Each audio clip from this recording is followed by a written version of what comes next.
का शिकार हो जाता है और वो उसे छोड़ना चाहता है पर छोड़ नहीं पाता। दिन प्रतिदिन वो जूझता है, दिन प्रतिदिन वो जूझता है पर छोड़ नहीं पाता। वो सोचता कल छोड़ूंगा, परसों छोड़ूंगा, लेकिन वो छोड़ ही नहीं पा रहा है। किसी भी बुरी आदत को छोड़ना है तो वो कैसे छूटती है? व्यक्ति कहता कि धीमे धीमे छूट जाएगी।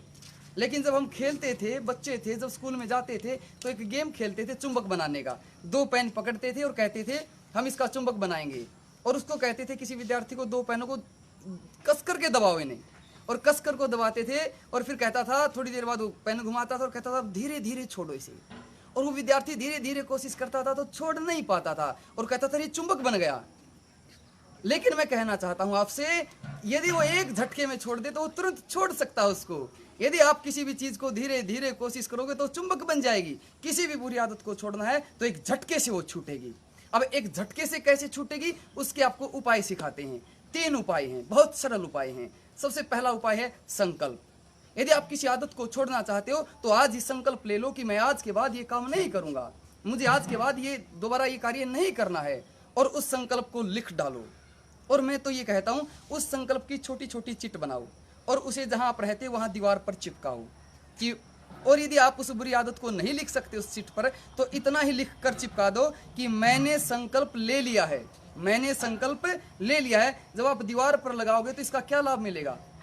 आप सोचते होगे जी दीवार पर लगाने से क्या लाभ मिलेगा, तो इसको उदाहरण से बताता हूं। आप जब भी, कई बार हम देखते हैं बिजली बोर्ड में जाएं या जो है हाई वोल्टेज की जो हमारी लाइनें होती हैं वहां पर खंबे के ऊपर लगी होती है एक प्लेट सी, एक हड्डी का खोपड़ी सी होती है और उस पर लिखा होता खतरा। क्यों? क्या किसी को पता नहीं कि यहाँ खतरा है? क्या बिजली बोर्ड में जाए वहां खतरा लिखा होता, क्या उनको पता नहीं क्या खतरा है? क्या डिपार्टमेंट वाले इतने पागल हैं क्या? फिर क्यों लिखा जाता है? वो इसलिए लिखा जाता है जैसे ये इसको देखेंगे तुरंत इनके वो संस्कार उभरेंगे, मन में वो डर के भाव पैदा होंगे कि एकदम ही सचेत रहेंगे। वो संस्कार, वो भाव पैदा करने के लिए वो चीजें लिखी जाती हैं। तो इसी तरह जब आपके कमरे में वो चीजें लिखी होंगी, देखते ही आपके मन में आएगा मैं संकल्पित हूं, मैंने इस बुराई को छोड़ दिया, और वो आपकी मजबूती बनी रहेगी। तो सबसे पहला काम है संकल्प लेना, अपने वो लगा देना, और दूसरा काम है दंड निर्धारित करो। यदि आप किसी बुरी आदत को एक बार आपने छोड़ दिया है तो यदि आप उसके साथ साथ एक दंड निर्धारित करो, आदत को दोबारा किया तो मैं दंड लूंगा, चाहे मैं 1 दिन की रोटी छोड़ूं, चाहे मैं 2 दिन की रोटी छोड़ूं, मैं दंड लूंगा, मुझे सजा लेनी है। यदि आपने दंड नहीं लिया तो वो बुरी आदत इतना घर कर जाएगी, जैसे उसको वातावरण मिलेगा तुरंत वो बुरी आदत करने का मन होगा। तो दंड के बिना कोई नहीं सुधरता। आप दंड निश्चित कीजिए। दंड का कितना लाभ होता है, कैसे छोड़ पाओगे, आप एक उदाहरण से समझिए। एक कंजूस आदमी बकरी रखता था, बकरी दूध देती थी, ठीक पीता था, लेकिन क्या हुआ, कुछ समय बाद बकरी ने दूध देना बंद कर दिया। जब बकरी ने दूध देना बंद कर दिया तो कंजूस ने सोचा इसको फ्री में कैसे खिलाऊं, तो उसने घोषणा की कि जो भी मेरी बकरी का पेट भर करके मेरे पास ले आएगा उसे मैं 1000 रुपये इनाम दूंगा। जब घोषणा की तो लोग लेकर के गए बकरी को, और क्या होता है, बकरी आप जानते हो मुंह मारती रहती है, लेकर के आए तो फिर घास को खाने लग जाए। तो एक दिन ये बात एक व्यक्ति ने सुनी और वो कहता ठीक है बकरी को मैं लेकर के आऊंगा। वो बकरी को ले आया, बकरी के सामने घास रखा, बकरी खाने के लिए आई तो बकरी के मुंह पर डंडा मारा, फिर घास रखता, थोड़ी देर बाद फिर खाने आती, फिर डंडा मारता, फिर रखता, फिर डंडा मारता है। तो बकरी ने सोचा कि भाई मैं घास को खाने के लिए गई तो मुझे डंडा लगेगा, तो बकरी अब घास रखने पर भी खाने नहीं आती। और वो उस व्यक्ति फिर उस कंजूस के पास ले गया कि देखो तुम्हारी बकरी घास नहीं खाती, और कंजूस ने कहा ठीक है रखो घास।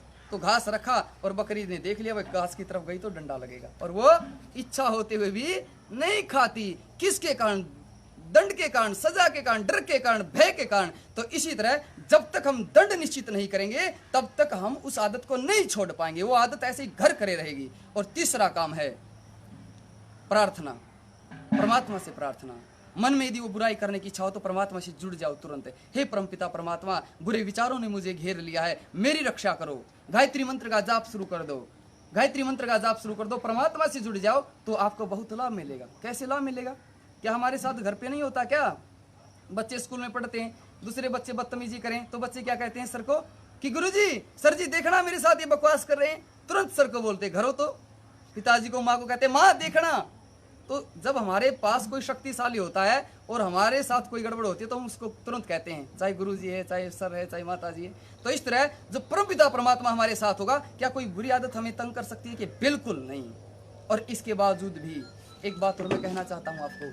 कई दिन पहले गुरुकुल में कुछ आए थे विद्यार्थी, गुरुकुल में विद्यार्थी आए, मैं उनसे मिला तो कहने लगे, मैंने पूछा कि जीवन कैसा चल रहा है? बोले गुरुजी ठीक है, बहुत अच्छा है। धीमे धीमे बात होती गई। मैंने पूछा कि चरित्र कैसा है, ब्रह्मचर्य कैसा है? तो बोले गुरुजी ब्रह्मचर्य पालन ठीक नहीं है। मैंने कहा अरे, मैंने तुम्हें ब्रह्मचर्य की बातें इतने ठोक ठोक कर तुम्हारे अंदर भरी थी, फिर ब्रह्मचर्य पालन कैसे नहीं हो पा रहा है? क्या कारण है कि ब्रह्मचर्य पालन नहीं हो पा रहा है?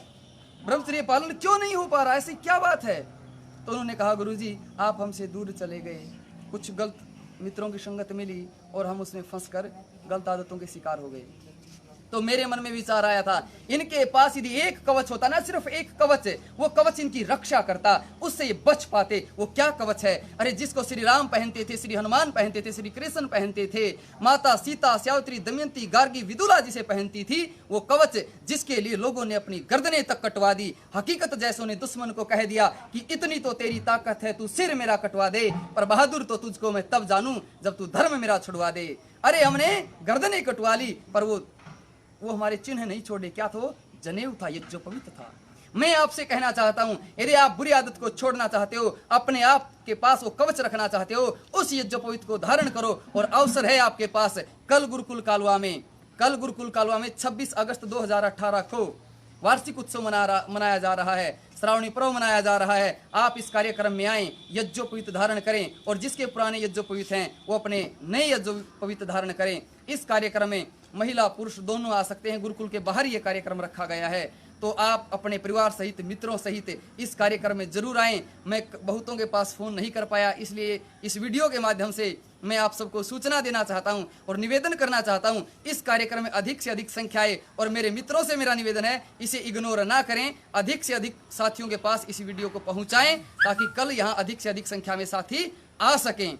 और कई लोग कहते हैं कि जनेऊ के तो घने करड़े नियम है जी। मैं कई जगह जाता हूँ कि जनेऊ के तो घने करड़े नियम है। मैंने पूछा नियम क्या है जी? अकबेरानी, करड़े नियम है बेरानी। मैं कहता हूँ ज्यादा मत सोचो आप, यज्ञोपवीत के बातें आप जुड़ोगे तो बहुत कुछ सीख जाओगे। अब तो इतनी समझ लो, बड़ों का मान सम्मान करना, इज्जत करना, गुरु की, बड़ों की, माता पिता की पहला नियम। कौन सी बड़ी बात हो गई? साफ सफाई रखना। और मुख्य जो बात है वो अपने चरित्र की, भाई लड़कियों को गलत दृष्टि से ना देखना, लड़कियों के प्रति गलत विचार नहीं रखना, ना शरीर से कोई कुचेष्टा करना, मतलब अपने चरित्र को अच्छा रखना, ब्रह्मचर्य को अच्छा रखना, बस।